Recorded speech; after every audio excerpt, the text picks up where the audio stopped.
Hi my friends, there's this thing here and what I'm trying to show you, this is going to be a new public art coming soon here, right, in this park. But what's really interesting about this, that a lot of the artwork we're seeing is just no good. It's kind of like the music, really nasty, weird art, right? It doesn't make sense, and just good sense, not even common sense, good sense, right? So I'm looking at it. I don't know if this is actually the depiction. One thing it says coming soon. I'm going to show you this. Look at this. So if you look in here, it kind of looks like text or some kind of scripture or readings and paragraphs and stuff. Now, so looking at it, they're looking at it, trying to read it. So Times tells us it's going to be some kind of thing, which is kind of cool in a way because maybe you read your own story, create your own life, try to work with God, create your own scripture, and be free and things like this. So that might be kind of good, right? As long as they don't turn into something naughty. Then over here, it looks like, I can't tell what he's looking at. We don't know.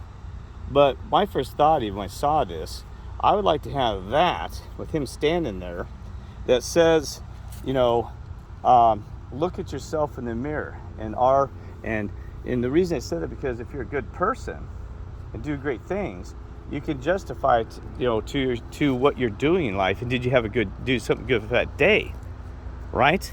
So that's why I'm saying that, because I'm gonna keep on walking here. Because a gentleman told me that once, that he used to tell his children, and he said, if you can't look at that mirror at night, Kirk, and justify your day and to do the right things, if you can't look at that person, then you got a problem. So true, right?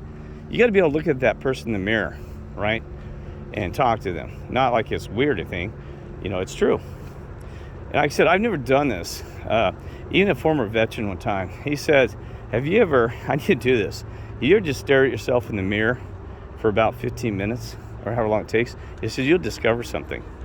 Not talking, staring. What? I don't care what I look like. So I've never figured this out. So why would I stare at myself in the mirror? I don't get it. And I don't know, because I tried to get him to expand on it. He just said, just do it. So I don't know if you know anything about that, about looking in the mirror. Because, I don't know. Maybe it's to figure out who you are. Say, that is the person that I'm looking into.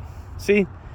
Because what's interesting about that is that Native Americans, everybody looking at this lake, this pond over here, that it mirrors the heavens. Reflection as above, so below, mirrors it in a way, right? So, that's what I mean. It mirrors, right? And so even like used to be an old saying, I think it was I can't remember. It's kind of the Jezebel story in a way that, I'm going to say Jezebel, not maybe Native American, apologize, that they went and looked into the pond, the lake there, and saw how gorgeous they were. Otherwise, they didn't know what they looked like. And they said, wow, I'm gorgeous. Didn't know this. And fell in love with themselves, right? We see that today. Looking in that mirror, lovers of themselves, right? And so there's a lot of stuff there. See how it's mirroring, right? So, where am I at with this? Not so sure. Well, the thing is that, this is where I'm heading with this. If we could not see ourselves in a mirror, we'd have no idea if the mirrors didn't exist or even lakes to look in. We have no idea what it looked like. And maybe that's the way you should be yourself in this world. Because beauty is in the heart and soul. Now, God did give some people more beauty than others, more than me and more than you. I'm not trying to say what you look like. But to me, I always said that beauty is only skin deep, surface of that water, right? So, if you've never been exposed to these other things where you can see yourself in a mirror, you'd have no idea. It depends on what the world saw you as, right? And that's what everybody's into. Everybody wants to be seen as some gorgeous, people putting on makeup, masks on so it's thick as a mask. Even men, I've done it too, just trying to look the best I can to sell myself to the world that I'm a good-looking guy, right? And there's the sadness of it. So, if you took away the mirror, we'd have no idea. And maybe it'd be more true at heart, true at nature. Children, like I saw some children's park, they really don't know what they look like. They don't know how to judge beauty and ugliness to most extent, right? A little bit, but not most extent they don't. Because, for example, I did not know what blacks meant, until that they were different until somebody pointed out to me when I was a child. I had no idea. Had no idea. That's a black person. Oh, really? What? See? So even the black and white versus thing wouldn't really exist. This racism through skin, the surface of their body, not looking at their spirit and their soul, that it probably wouldn't exist. But then there's ones that come in program telling you that's the way that person, that's ugly person, this, that, and you should hate that person, blah, blah, right? It's crazy, isn't it, right? This sign, I'm going to show you an apparition here in a second on Trade is discovered. And I used to tell people that you don't ever know what you're going to get into that pond, like the box of chocolates. Remember? Where he said you never know what you're going to get? Well, you never know what you're going to get with a person until you find out what the true soul and the true heart is underneath that thing, how that's the surface skin. I've seen some really gorgeous women, just gorgeous. Like Farrah Fawcett, if you think she's gorgeous. Just gorgeous, right? And then I found out I am dealing with somebody that's really ugly under that heart, that soul. Just disgusting. And so with this. But then I've seen some ladies that, I'm like, on a physical look, I'm like, oof, that's pretty rough looking. That is ugly. Well, I shouldn't do that. I did. Used to do this to some extent. I never want to judge people by looks, but I never was really. But I did more so than now. I'm just being honest, right? We did. That's where we've been programmed. And they had the most beautiful heart you've ever met. Just beautiful, gorgeous. Just awesome. Intellectual, loving, caring, and boy, sometimes of this, that's amazing. So here's what we're going to talk about. My final point, and then I'm going to show this apparition.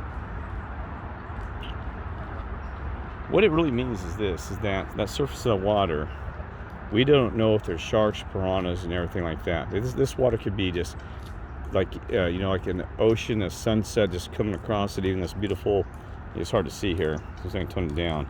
Just beauty, but underneath there's sharks and piranha. That's that individual that comes with beauty, looking very beautiful, right? Let's just picture this thing just to be just absolutely gorgeous, sunset orange, coming across the surface of that water. That's a person showing their makeup, their beauty, showing their self off, right? You get under there and there's sharks, like in the pond there's piranhas, nasty stuff, bloodsuckers, right? But then, so we measured through the beautiness, not knowing what's deep beyond that skin, that heart and the soul, below the water. That water is that person. Remember, we're 98% water. We see it as knowledge, right? The true heart and soul is the water of that person, the true being. It's not even the water material, it's the soul and the spirit, right? Then other times you look at a pond, it can have filth on it. That's the one we were saying that was ugly. Just using, I don't like the term, but let's say, ugly, because we're not supposed to use negative terms, by the way. We'd say a little not usual looking, if you want to know the truth. We're not supposed to use negative words, because that brings negativity. It's spell casting today. So let's say that looks really murky. There's mud on there, mildew, nasty. Then underneath there's beautiful fish. There's the clownfish. There's purple, green, yellow fish just swimming under there. Just beautiful. That's that person right there. That is that person who you thought, when you judge them, that they're ugly, but they're the most beautiful person in this world. Their heart and soul and spirit is just beautiful. Because this flesh is just flesh deep, skin deep. The old saying is too, don't judge a book by its cover. Same story. You don't know if the book's good or bad. Just like people. There's many analogies to this. And do we have an apparition I want to show real quick? I thought I saw one right through here. Well, there is some on that tree there. Not very good. You can see a face right there. Looking right at us. The hat. Left, right eye. Tear come off the right eye somewhat. And mouth kind of distorted. And body hair. Tone it down a little bit so you can see what's going on there. Whatever. Okay. All right. What a beautiful area.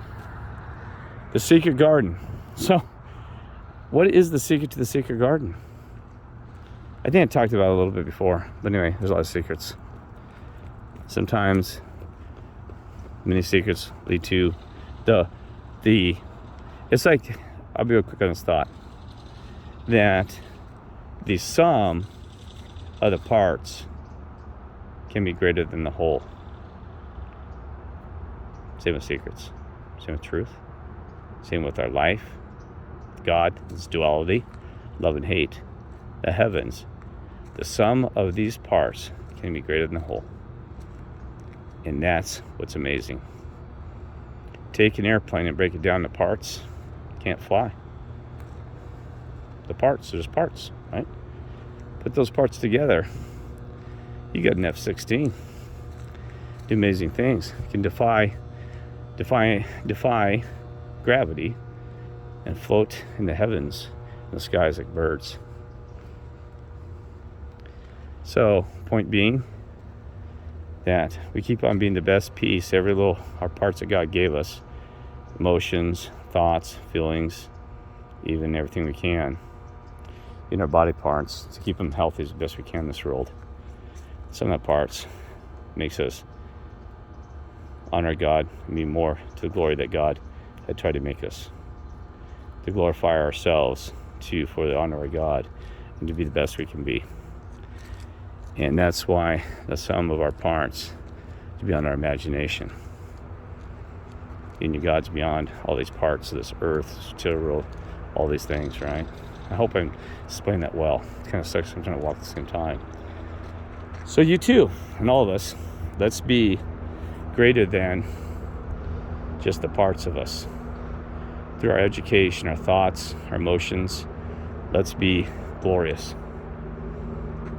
Let's be glorious for them, for the angels, the high command, Lord, and all them above. Every one of them, okay? God bless and love you all.